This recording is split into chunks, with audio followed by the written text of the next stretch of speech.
নমস্কাৰ আপোনালোক সকলোকে পুনৰবাৰ স্বাগতম ননসমাই মজিদ বন্ধুসকল বলগতে চাওক আজি সন্ধিয়াৰ 7টা গুৰুত্বপূৰ্ণ খবৰ প্ৰথমটো খবৰ যধে মধ্যে উচ্ছেদ চলাই এইবাৰ বিপদত পৰিছে হিমন্ত সৰকাৰ বটৰ দুৱাত বুলডোজাৰেৰে ঘৰ ভাঙি এইবাৰ বিপদত পৰিছে হিমন্ত বিশ্ব শৰ্মাৰ সৰকাৰ উচ্ছেদিত লোকসকলক 30 লাখ টকাৰ ক্ষতিপূৰণ দিব লাগিব অসম চৰকাৰে এই সন্দৰ্ভত কঠোৰ নিৰ্দেশনা গুৱাহাটী হাইকোৰ্টৰ বটৰ দুৱাত বুলডোজাৰেৰে ঘৰ ভাঙি বিপদত হিমন্ত সৰকাৰ উচ্ছেদিত লোকসকলক 30 লাখ টকাৰ ক্ষতিপূৰণ দিব লাগিব অসম চৰকাৰে এই সন্দৰ্ভত কঠোৰ হৈ পৰিছে গুৱাহাটী উচ্চ ন্যায়ালয় বটৰ দুৱা কাণ্ডৰ ক্ষতিগ্ৰস্তক ক্ষতিপূৰণ দিয়াৰ নিৰ্দেশ আদালতৰ 14 মেৰ ভিতৰত ক্ষতিপূৰণ দিয়াৰ নিৰ্দেশ দিছে গুৱাহাটী উচ্চ ন্যায়ালয়ে সৰ্বমুঠ 7 ঘৰ মানুহক 30 লাখ টকাৰ ক্ষতিপূৰণ দিব লাগিব অসম চৰকাৰে এই নিৰ্দেশ দিছে গুৱাহাটী হাইকোৰ্টে পৰৱৰ্তী খবৰ ভাৰতৰ বাবে উদ্বেগজনক খবৰ এইবাৰ নেপালৰ মেপত সোমাল ভাৰতৰ 3টাকৈ অঞ্চল নেপালৰ নতুন 100 টকীয়া নোটত অংকন কৰা মেপত সোমাল ভাৰতৰ লিপুলেক লিপিয়াধুৰা আৰু কালাপানী ভাৰতৰ 3টাকৈ অঞ্চল এইবাৰ সোমাল নেপালৰ মেপত নেপালৰ নতুন 100 টকীয়া নোটত অংকন কৰা মেপত সোমাল ভাৰতৰ 3টা অঞ্চল শেহতীয়াকৈ নেপাল চৰকাৰে নতুনকৈ 100 টকীয়া নোট ছপা কৰাৰ সিদ্ধান্ত লৈছে আৰু এই নোটত অংকন কৰা মেপত অন্তৰ্ভুক্ত কৰা হৈছে ভাৰতৰ লিপুলেক লিপিয়াধুৰা আৰু কালাপানী উল্লেখযোগ্য যে 2020 চনত সংবিধান সংশোধনেৰে এই 3টা বিতৰ্কিত অঞ্চল নিজৰ মানচিত্ৰত সন্নিৱিষ্ট কৰিছিল দেশখনে পৰৱৰ্তী খবৰ সোণাৰীত উগ্ৰপন্থী সংগঠন আলফাৰ 3 লিগমেনক আটক আলফা স্বাধীনক ধন যোগানৰ অভিযোগত আটক কৰা হৈছে তিনিওকে অৰুণাচলৰ কানুবাৰীৰ পৰা আটক কৰে আছাম ৰাইফলছে আৰু আটক কৰি সোণাৰী আৰক্ষীক সমজাই দিছে এই 3 আলফা লিগমেনক আটক কৰা হৈছে সঞ্জয় দে সুজিত দে আৰু তাজৱাং কন্যাক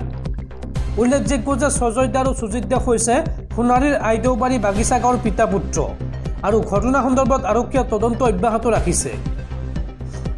বন্ধুসকল তাৰপিছৰ 4 নম্বৰ খবৰটো জনোৱাৰ আগতে আপোনালৈ এটা সৰু ৰিকুৱেষ্ট যদি তেওঁলোকে এই ভিডিঅ'ত লাইক কৰা নাই তেন্তে প্লিজ এটা লাইক কৰি দিয়ক আৰু এনেকুৱা ধৰণৰ নতুন নতুন ভিডিঅ' পাবলৈ চেনেলটো ছাবস্ক্ৰাইব কৰি কাষত থকা বেল আইকনটো প্ৰেছ কৰি ৰাখক পৰৱৰ্তী খবৰ এইবাৰ বিপদত পৰিছে বিধায়ক অখিল গগৈ AIUDFৰ গোচৰৰ ভিত্তিত অখিল গগৈলৈ সমন জাৰি ভাৰতীয় নিৰ্বাচন আয়োগৰ বিধায়ক অখিল গগৈলৈ এইবাৰ নিৰ্বাচন আয়োগৰ কাৰণ দৰ্শোৱাৰ জাননী বদৰুদ্দিন আজমল সন্দৰ্ভত কৰা মন্তব্যক লৈ AIUDFৰ সাধাৰণ সম্পাদক সিদ্দিক আলী ঠাকুৰীয়াৰ অভিযোগৰ ভিত্তিত 48 ঘণ্টাৰ ভিতৰত উত্তৰ বিচাৰিলে নিৰ্বাচন আয়োগে যোৱা বৃহস্পতিবাৰে অখিল গগৈৰ বিৰুদ্ধে নিৰ্বাচন আয়োগত এক গোচৰ তৰিছিল AIUDFৰ সাধাৰণ সম্পাদকগৰাকীয়ে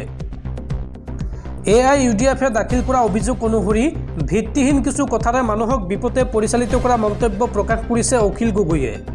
অখিল গগৈৰ তেনে কাৰ্য জনমানসত এগৰাকী ব্যক্তিৰ সামাজিক প্ৰতিচ্ছবি বিনষ্ট কৰে বুলি AIUDFে অভিযোগ উত্থাপন কৰিছে উল্লেখ কৰা প্ৰয়োজন যে বিগত কেইটামান দিন ধৰি অখিল গগৈয়ে ধুবুৰীত জোৰদাৰ নিৰ্বাচনী প্ৰচাৰ অব্যাহত ৰাখিছে লোকসভা সমষ্টিটোত কংগ্ৰেছ প্ৰাৰ্থী ৰকিবুল হুছেইনৰ হৈ ভিন্ন প্ৰান্তত বিশাল জনসভা সম্বোধন কৰিছে শিৱসাগৰ সমষ্টিৰ বিধায়কগৰাকীয়ে পৰৱৰ্তী খবৰ ৰাজ্যত পুনৰ সংঘটিত হৈছে আন এক ভয়ংকৰ ঘটনা ৰাজ্যত পুনৰ জ্বলাই দিলে এখন আৰক্ষী থানা বটৰ দুৱাৰ দৰে অনুৰূপ ঘটনা এইবাৰ সংঘটিত হৈছে বৈঠালংছত অসম মেঘালয় সীমান্তৰ তাপাৰ এখন আৰক্ষী পহৰা চকী জ্বলাই দিলে দুৰ্বৃত্তই বটৰ দুৱাৰ দৰে অনুৰূপ ঘটনা এইবাৰ সংঘটিত হৈছে বৈঠালংছত অসম মেঘালয় সীমান্তৰ তাপাৰ এখন আৰক্ষী পহৰা চকী জ্বলাই দিলে দুৰ্বৃত্তই লোকসভা নিৰ্বাচনৰ বাবে নিৰ্মাণ কৰা হৈছিল এই আৰক্ষী পহৰা চকীখন আৰক্ষী নথকাৰ সুযোগ লৈ খাচী দুৰ্বৃত্ত জ্বলাই দিয়াৰ অভিযোগ এই আৰক্ষী পহৰা চকীখন উল্লেখযোগ্য যে পূৰ্বেও এনেধৰণৰ কাণ্ড সংঘটিত কৰাৰ অভিযোগ আছে খাচী দুৰ্বৃত্তৰ বিৰুদ্ধে পৰৱৰ্তী খবৰ ৰাজ্যত পুনৰ ড্ৰাই ডে ঘোষণা ৰাজ্যত পুনৰ 3 দিনৰ বাবে ড্ৰাই ডে ঘোষণা কৰা হৈছে 5 মেৰ বিয়লি 5 বজাৰ পৰা 7 মেৰ বিয়লি 5 বজালৈকে ড্ৰাই ডে ঘোষণা কৰা হৈছে এই সময়ছোৱাত বন্ধ থাকিব সকলো মদৰ দোকান ৰাজ্যত পুনৰ 3 দিনৰ বাবে ড্ৰাই ডে ঘোষণা কৰা হৈছে গুৱাহাটী মহানগৰীত ড্ৰাই ডে ঘোষণা প্ৰশাসনৰ তৃতীয় পৰ্যায়ৰ নিৰ্বাচনৰ বাবে ড্ৰাই ডে নোটিছ জাৰি নিৰ্বাচন আয়োগৰ 5 মেৰ বিয়লি 5 বজাৰ পৰা 7 মেৰ বিয়লি 5 বজালৈকে ড্ৰাই ডে ঘোষণা কৰা হৈছে 7 মেৰ নিৰ্বাচনৰ বাবে ড্ৰাই ডে ঘোষণা কামৰূপ জিলা প্ৰশাসনৰ ড্ৰাই ডেৰ সময়ছোৱাত বন্ধ ৰাখিব লাগিব সকলো সুৰাৰ বিপণী আৰু লগতে এই সময়ছোৱাত সুৰা ক্ৰয় বিক্ৰয়ত জাৰি কৰা হৈছে নিষেধাজ্ঞা পৰৱৰ্তী খবৰ প্ৰযুক্তিয়ে বিপদ মাতিছে বিশ্বৰ মানৱ জাতিলৈ বছৰটো প্ৰথম 4 মাহত বিশ্বজুৰি চাকৰি হেৰুৱালে 80,000 আইটি কৰ্মচাৰীয়ে তথ্য আৰু প্ৰযুক্তিৰ খণ্ডত দ্ৰুতগতিত হ্ৰাস পাইছে চাকৰিৰ সংখ্যা layoff.fyi শেহতীয়া তথ্য অনুসৰি 2024 চনৰ প্ৰথম 4 মাহত বিশ্বজুৰি 80,000তকৈ অধিক আইটি কৰ্মীক চাকৰিৰ পৰা বৰখাস্ত কৰা হৈছে তথ্য অনুসৰি 2024 চনৰ জানুৱাৰীৰ পৰা 3 মেলৈকে বিশ্বৰ 281টা আইটি কোম্পানীৰ 80,628 জন কৰ্মচাৰীক চাকৰিৰ পৰা বৰখাস্ত কৰা হৈছে ইয়াৰ পূৰ্বে 2022 আৰু 2023 চনত বিশ্বৰ বিভিন্ন আইটি কোম্পানীৰ পৰা 4,25,000 কৰ্মচাৰীক চাকৰিৰ পৰা বৰখাস্ত কৰা হৈছিল 2022 চনৰ তুলনাত 2023 চনত প্ৰায় 59% অধিক কৰ্মচাৰীক চাকৰিৰ পৰা বৰখাস্ত কৰা হৈছিল অতি শেহতীয়াকৈ আমেৰিকাৰ আইটি কোম্পানী স্প্ৰিংকলাৰৰ পৰা 116 জন কৰ্মীক চাকৰিৰ পৰা বৰখাস্ত কৰা হৈছে লগতে এই সপ্তাহতে ফিটনেছ কনসালটেন্সি পেলটনে নিজৰ 15% কৰ্মচাৰীক বৰখাস্ত কৰাৰ কথা ঘোষণা কৰিছে ফলত এই সপ্তাহত প্ৰায় 400 শ্ৰমিকে চাকৰি হেৰুৱাব লগা হৈছে